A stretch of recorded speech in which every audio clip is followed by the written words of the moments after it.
What we have, in fact, is the unjust or just suffering, where there's the obvious cause and effect. To me, is suffering that is caused by mankind towards one another. The unjust suffering. No, that's unjust too.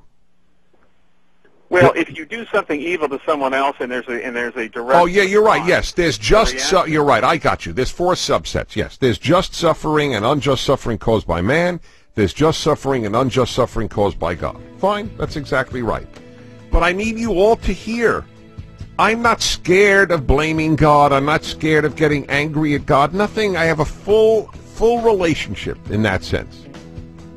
God has not asked me to abandon my heart or my brain when coming to him.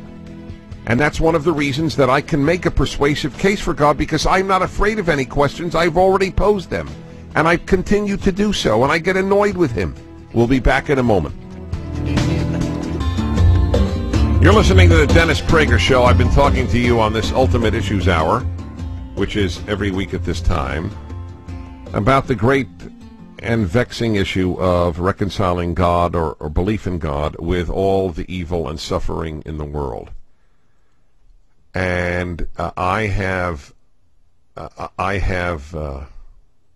been able to do so. Now, there may be a test of such suffering that it would break my faith. I can't know. I can't know.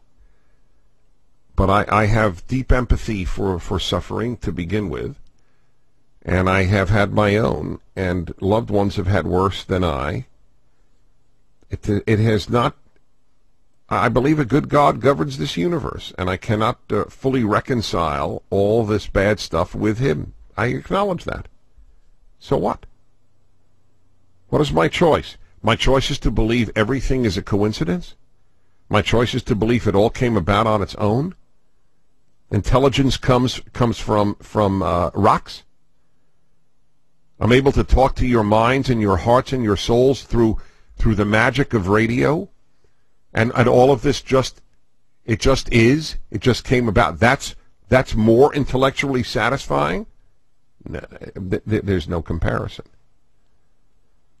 And in the final analysis, I although my theology is different than his, he has had a big effect on me. Harold Kushner, in his book When Bad Things Happen to Good People. God doesn't stop the bad, but God is there when it happens. I love that. I love that. It's very, very powerful. Yes, God allows these bad things to happen, but he is there when they happen for you to reach out to and to bring into your life.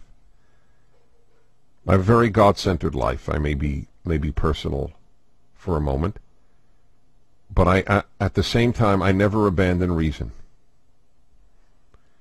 And I truly believe that there is more reason in a God-based understanding of the universe than in an atheist-based understanding of the universe. It is our task to reach out to those who suffer, to help them, to make this world a place where it is obvious that there is a good God. I wish I could take all your calls. Beth, Sally, Scott, Jane, Kendall. Kendall's son died from chronic illness and prompted him to be more compassionate, create support groups. God bless you, Kendall, in the memory of your son. Those of you who find these topics compelling, please know that I have many CDs on God's existence, on the meaning of life, and so on. 800-225-8584, 800-225-8584, or DennisPrager.com or PragerRadio.com. I hope this has helped you. Thank you for listening.